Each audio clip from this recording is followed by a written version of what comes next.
दोस्तों इजराइल काफी समय से पैलेस्टाइन के साथ होने वाले वॉर्स की वजह से चर्चा में है। इजराइल को दुनिया का सबसे दबंग देश भी कहा जाता है क्योंकि दुश्मन देशों से घिरे हो जाने के बावजूद भी ये देश ना तो किसी देश से डरता है और ना ही कभी वॉर में हार मानता है। इजराइल ने एक साथ एक नहीं बल्कि कई देशों को एक साथ वॉर में हराया है। तो चलिए दोस्तों इजराइल के बारे में कुछ बेहतरीन फैक्ट्स को जानते हैं, तो आप आराम से इस वीडियो को पूरा देखिए। तो दोस्तों अगर हम इजराइल के ज्योग्राफिकल एरिया की बात करें तो ये देश काफी ज्यादा छोटा है, जिसका एरिया सिर्फ 22,145 स्क्वायर किलोमीटर है, जो कि हमारे देश के मणिपुर राज्य जितना है। दोस्तों इजराइल दुनिया का एकमात्र यहूदी देश है। इसकी स्थापना 14 मई 1948 में हुई थी।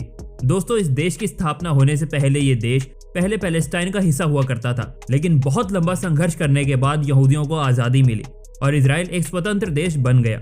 दोस्तों इजराइल में अगर कोई बच्चा जन्म लेता है, फिर चाहे वो किसी भी देश का क्यों ना हो, उसे तुरंत इजराइल की नागरिकता मिल जाती है। और अगर किसी और देश में भी कोई इजराइल देश के नागरिक को बच्चा होता है तो उसे भी तुरंत इजराइल की नागरिकता मिल जाती है, फिर चाहे वो कभी भी इजराइल क्यों ना जाए। दोस्तों इजराइल में महिलाओं के आर्मी ज्वाइन करने पर काफी फोकस दिया जाता है और यहाँ महिलाएं भी आर्मी ज्वाइन करने में बहुत इंटरेस्ट दिखाती हैं। यहाँ आर्मी में महिलाओं को कई बड़े बड़े काम सौंपे जाते हैं और इसी वजह से इस देश में महिलाएं देश के हर कोने में बड़ी बड़ी बंदूकें लेकर दिख जाती हैं। दोस्तों जैसे हर देश में अपनी एक नेशनल लैंग्वेज होती है, हमारे देश को छोड़कर, क्योंकि हमारे देश की कोई नेशनल लैंग्वेज नहीं है, लेकिन इजराइल नेशनल है और वो है हिब्रू। दोस्तों इस देश में एक वक्त ऐसा भी आया था जिस वक्त ये भाषा इस देश से लगभग खत्म ही हो गई थी, क्योंकि लोगों को इंटरेस्ट ही नहीं रहा था इस भाषा को बोलने में। लेकिन इजराइल की स्थापना के बाद देशभक्त यहूदी लोगों ने इस भाषा को वापस से जिंदा किया और धीरे धीरे ये भाषा फिर लोगों में फैलने लगी। आज के समय में यही भाषा इस देश की नेशनल लैंग्वेज बन चुकी है। दोस्तों इजराइल अपनी मिलिट्री ताकत की वजह से भी जानी जाती है। आपको बता दें कि आज के समय में इजराइल की एयरफोर्स दुनिया की 6th सबसे पावरफुल एयरफोर्स है। ये एयरफोर्स किसी भी दुश्मन को मुंह तोड़ जवाब देने में पूरी तरह से सक्षम है।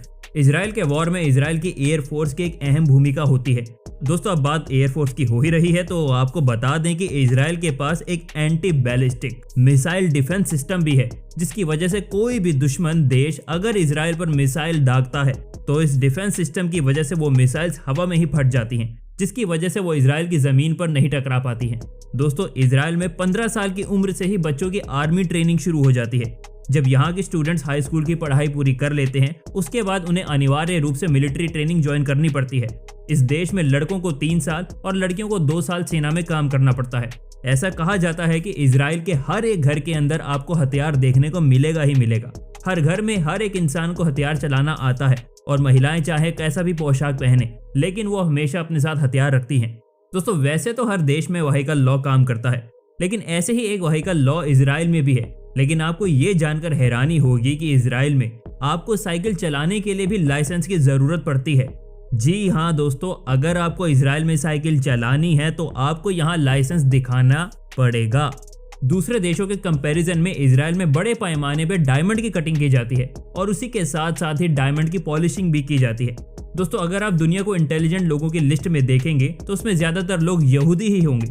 अल्बर्ट आइंस्टाइन भी एक यहूदी ही थे। साल 1952 में उन्हें देश का राष्ट्रपति बनने की सिफारिश की गई थी, लेकिन उन्होंने इस बात से इनकार किया था कि वो अपने काम में ही काफी खुश थे। तो दोस्तों इजराइल के बारे में फैक्ट्स आपको कैसे लगे हमें कमेंट्स में जरूर बताएं और चैनल को सब्सक्राइब भी कर लो ताकि आप और भी ऐसी नई वीडियोस देख सको। धन्यवाद।